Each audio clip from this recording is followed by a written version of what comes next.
Welcome to Nevertheless Podcast with Bidemi Mark-Mordi, a show dedicated to organic leaders and leaderpreneurs. Today, you would learn how to discover your essence and live more powerfully.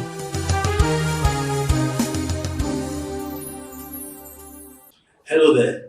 You're welcome to the Nevertheless Show, a show for organic leaders and leaderpreneurs. And this is the third week in our The Ask and Answer series with BMM. But of course, I have with me the very amazing Bidemi Mark-Mordi in the studio. Hey everyone, welcome. Of course, I have with me the amazing John in the studio. It's a blessing to be able to come to you again this week with the Ask and Answer series on the Nevertheless Show, a show for organic leaders and leaderpreneurs. Welcome. I hope you'll be enjoying the questions and the answers. Keep your feedback coming. Today promises to be another great time, yes? John, what's our questioning focus this week? So we're focused on innovation and adaptability. Innovation and adaptability. That's a lot of English language. Maybe I know the answers, maybe I don't. You're a master of words, we trust you.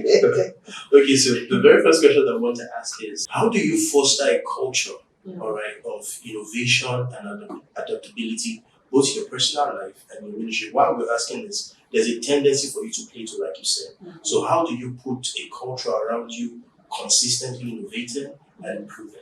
Well, maybe two ways. Number one is to keep learning. You cannot stop learning if you want to be a leader, because what you're saying is how many leaders end up losing their relevance. Okay? So the first thing is to keep learning. And the second thing is like onto it. Surround yourself with people who challenge you. You know, I was barely 20 years old. So that's about 23 years old. I was fresh out of university and I was serving. And I was just about 20 years, a few months. And during my youth service, and I met somebody. He met me a number of times with my group of friends. And then one day we were having a conversation and he said to me, "Every group I meet you are the best in the group."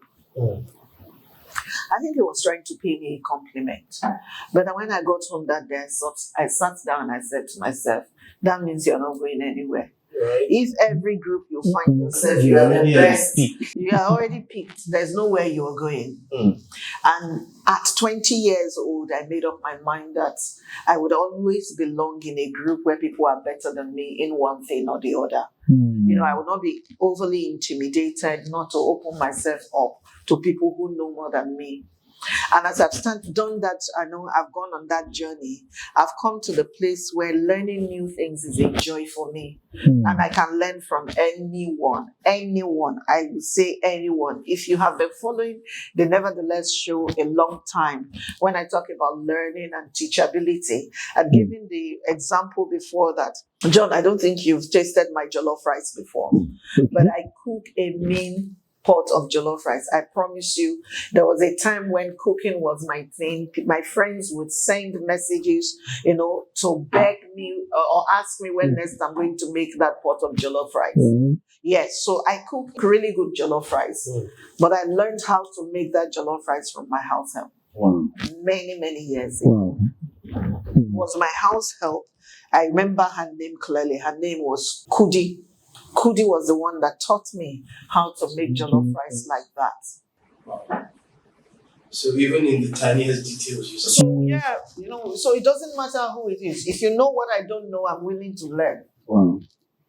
The second thing is still the same, or the third thing is like it, making investments in yourselves. A lot of us don't spend money on ourselves. Well, as leaders, I don't imagine that we do spend money on ourselves. But I'm willing to invest. I have subscriptions all over the place for the many things that enhance my journey.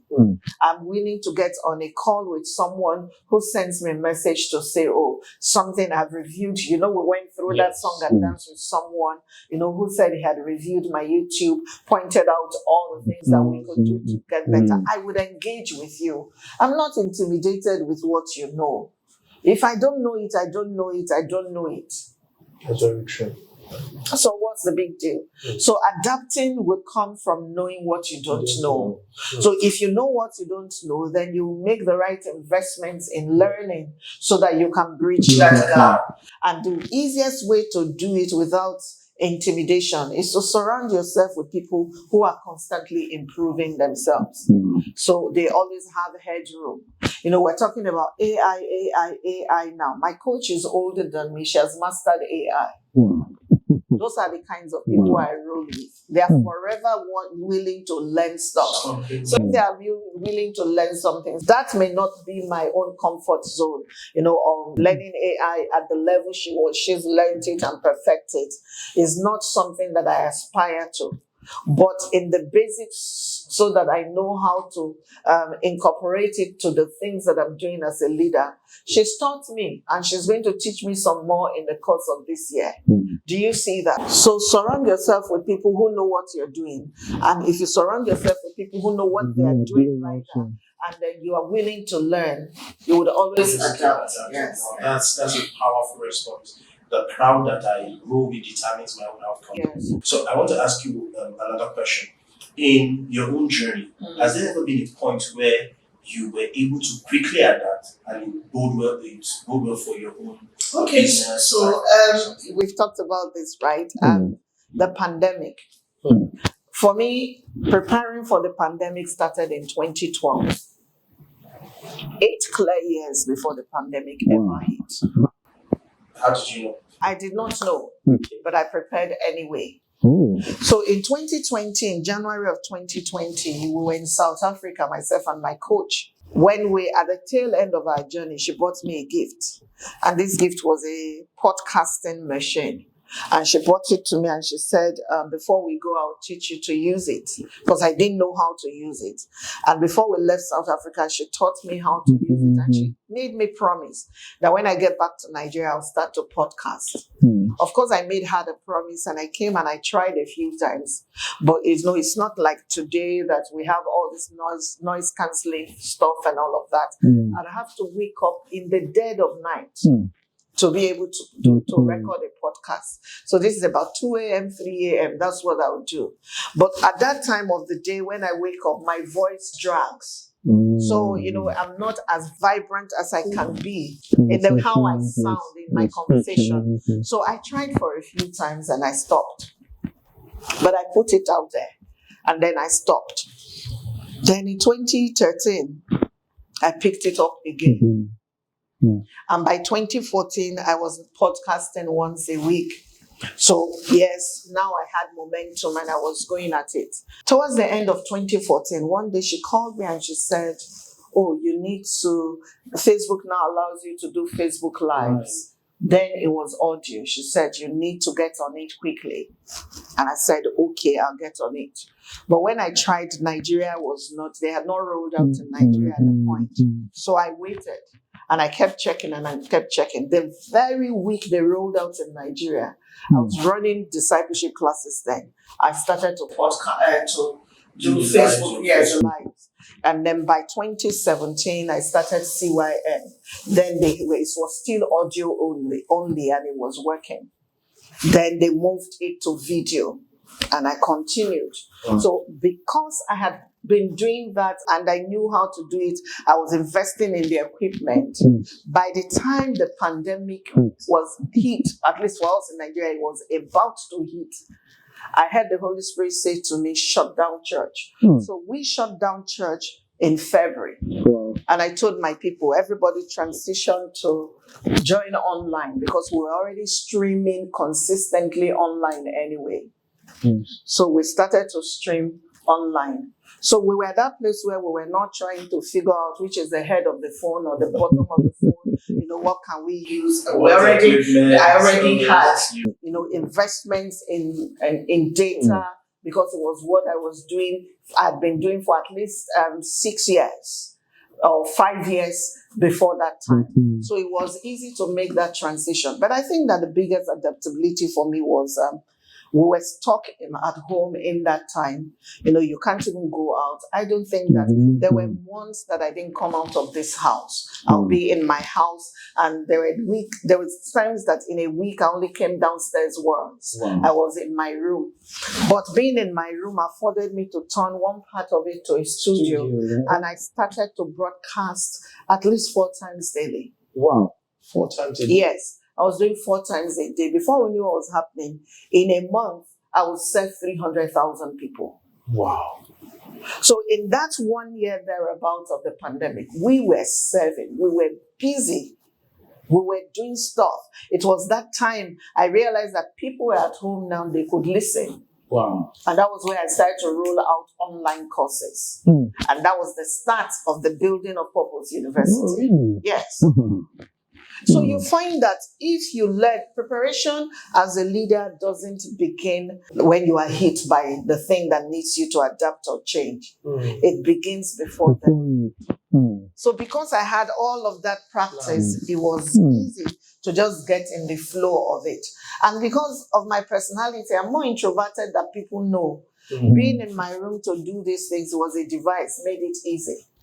I was able to do it from 5 a.m. every day to maybe 9 p.m., different things. And we were getting it done. There was nothing else to do anyway. And that is how personally, I did not have any mental health issues in the pandemic. Because I never felt like I was closed in. I was always constantly interacting with people. And that helped me through the journey. While other churches, other organizations were still trying to, how do I even adjust to COVID? What are the new realities? You already were set, hit the ground running. That's amazing. That's amazing. So I want to ask a question, flipping that. Now that's the good side. All right, that's an amazing side of it. Is there a tendency for you in this journey to keep adapting, keep improving, that you reach a burnout? And if it's possible, how do you deal with it?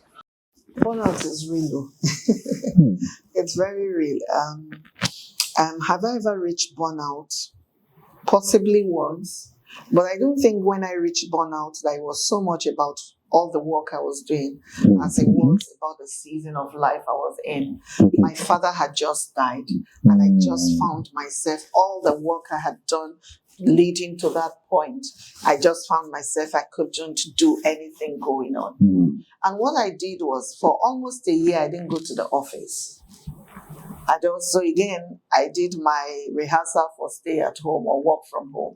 So because I couldn't do much. Mentally, I was exhausted from the trauma of losing my father and all the hard work over the years. And I had come to that point where really I had been working hard, but I wasn't even seeing the growth in what I was doing as much as I wanted. So when my father died and I tried to review life and the vanity, upon vanity that these things can be, I hit that place.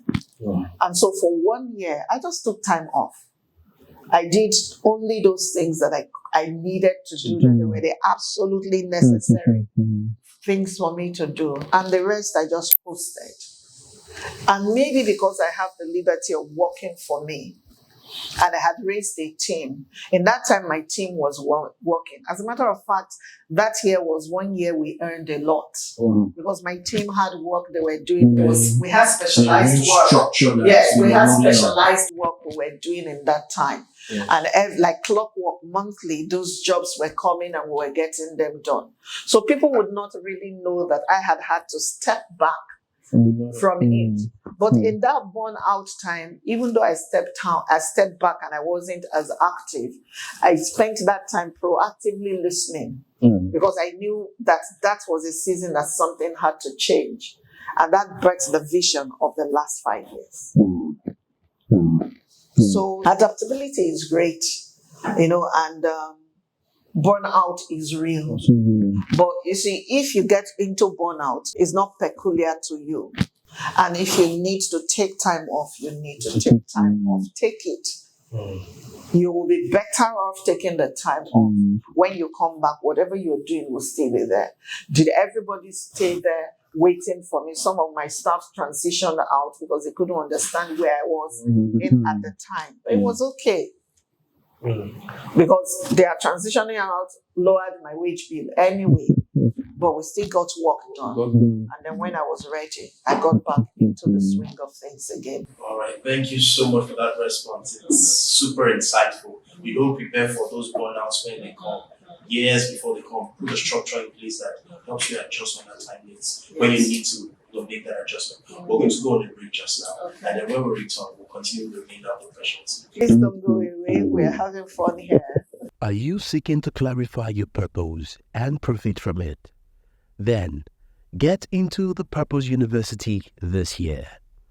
A 10-week e-course for people of faith who seek to clarify their purpose and profit from it.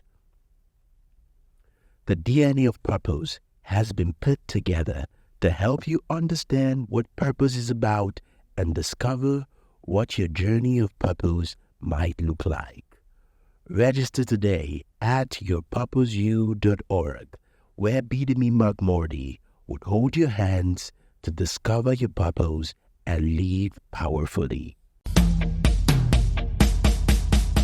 In a world filled with many fears and discouragement, life often becomes a burden. For those who know the way, life is just simple. Do not worry, you're not alone on this life's journey, as Bidemi Mark-Mordi shares powerful insights and principles from her everyday work and life experiences in her book, Nevertheless. Nevertheless is a book designed to encourage and equip you to face life with courage, hope, and determination. Get a copy of Nevertheless and other books written by Bidemi Mark-Mordi, like The Wisdom of the Seed, Honor, The Theology of Work, and so much more from a bookstore nearby, or call 080-905-63555, or send an email to bidemi@bidemimarkmordi.com to place your order. I guarantee you will make it. Nevertheless.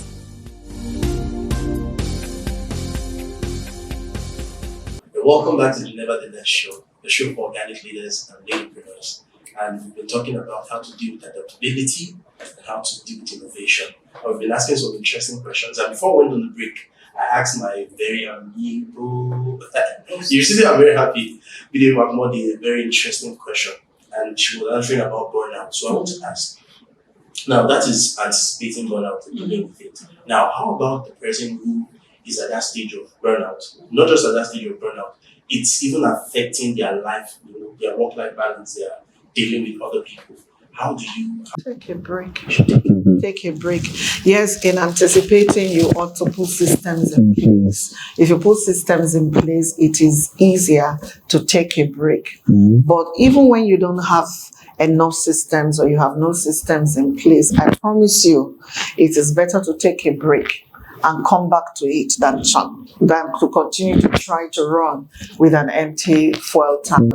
It will break you, and it will break something fundamental in your life. So take a break and take as much break as you need. That's number one. Number two, talk to someone. Because you see, some of these things that mental health things that we talk about, because burnout is a flow from that. Your brain is tired, amongst other things. Sometimes, because we are the ones in the midst of it, we usually don't have enough perspective. Make sure you talk to someone. And in my book, again, you remember, you have to have nurtured those safe relationships before you get to that point. But if you have the right person or the right people to talk to, they can cover you, bring you perspective in such a way that you don't feel like anything is wrong with you. Now, if you talk to the wrong person who don't know what this is about, or who have never experienced it before, they are not exposed to it, they can label you, and that can drive you further down the bend. So make sure you talk to someone. And there was a day in church that we don't talk about things like this. But thank God these days there are people around who actually take care of people in that state. Talk to someone. It is important. Talk to someone. Otherwise, when I think about how long we can serve God, because the Bible says with long life, He will satisfy us. I have also learned that by wisdom that some of us don't get to serve that long because we do not live that long. So if you want to be able to serve God for the long time and do the things that He's called you to do, you have to take care of your body. So me, I take care of myself. These days, there was a day in my life that I can be on my phone responding to everybody, putting out fires through the night, and the next day I can go 4 days, 5 days, and I haven't had in any of those days 5 hours of sleep, and I'm still performing at my optimum. But the older I've gotten, the more I've realized that that's nonsense. It's abuse of self. So if you're trying to reach me, I will put my phone away. These days, once it's 8 p.m., my phone is away. In fact, most of the time, 7 p.m. So sometimes it's not like I've fallen asleep, but I will not touch the phone. Especially for starters, what I did was both my phones were social media messaging enabled. I had to take it off one of the phones because I can't have 2 WhatsApp messages, 2 telegrams. No, I'm not doing that with anybody. So I took it off one of the phones. The one that has WhatsApp, which is the easiest way people tend to try to reach you. If it's evening, I would not respond. I tend to wake up early. So people have received a response to my message at 3 a.m. before. You have. But that's because I'm trying to say to myself, look, you need your own time. And it's not whether you need rest or not. Don't wait until your body tells you need rest before you rest. And the reason why for me this is big is because if you look at Genesis chapter 2, the first thing that God modeled for man to see was God at rest. Rest is that important. That's true. Rest is that important. It was the first thing man saw God do. God rested. Yes. So if God is resting, why should I not rest? You get it? So I don't know if I answered your question. Perfect. You did answer it perfectly. In short, you have answered the next one I was going to ask about the counsel to give to people who are that things. So I want to ask you, how do you train yourself to, I don't know if train is the right word, but how do you position yourself to recognize, possible opportunities that are coming in the future and then adapt yourself or get yourself ready for when those opportunities come? Well, my answer is twofold. The first answer is my surround.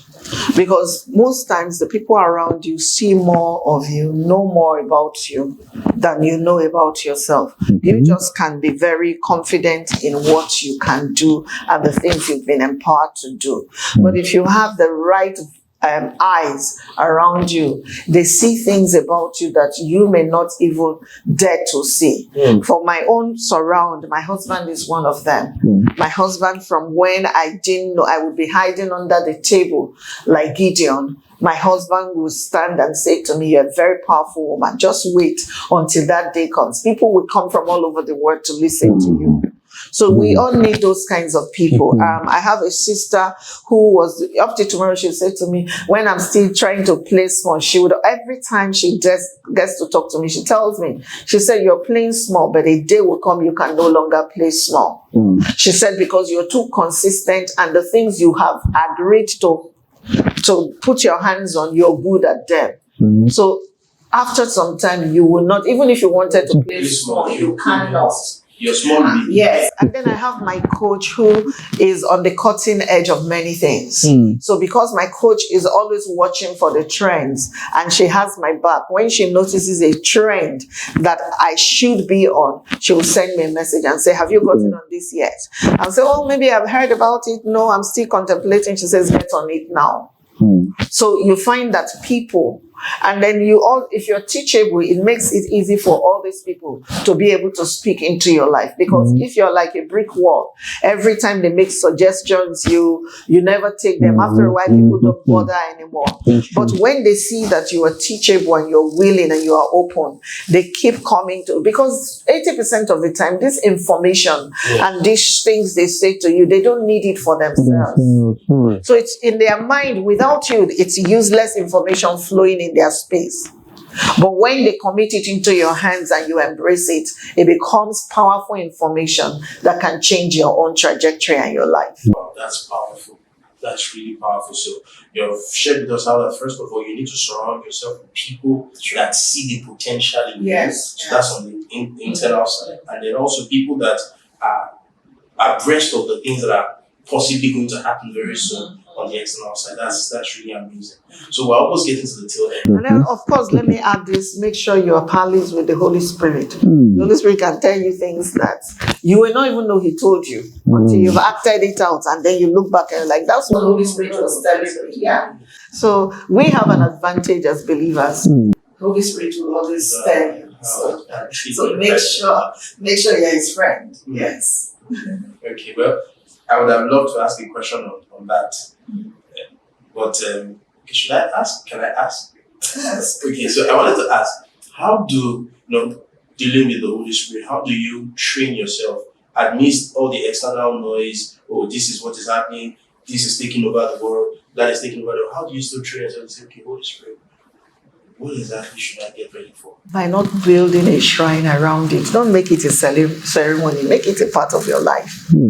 A lot of us make it a ceremony. So they wake up, they take a special chair, they take a special cup, they take a special table, they go to a special place, they do all of that. That's good if you can sustain it. But what I know is that is not sustainable. So there's all this special nice to have things, just because you want to, they say create an atmosphere for Holy Spirit to come. He already lives on the inside of you. So it's a way of life. If you make it a way of life and not an occasion or a ceremony, at every turn you would hear Him. At every turn you remember to lean on Him, because He lives on the inside of you, and He's a power hub for you for most of the things or everything that you will do. So don't build a shrine around it. Just make that simple. Yes, make it as simple as possible, and just walk with Him.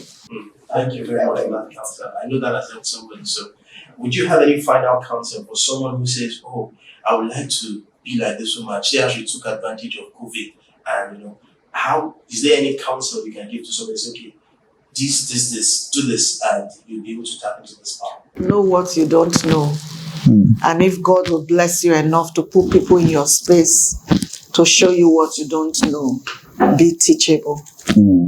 Be teachable, and don't be afraid of adventure. It's because sometimes it's not that, I'm telling you about the ones I did that worked, yes?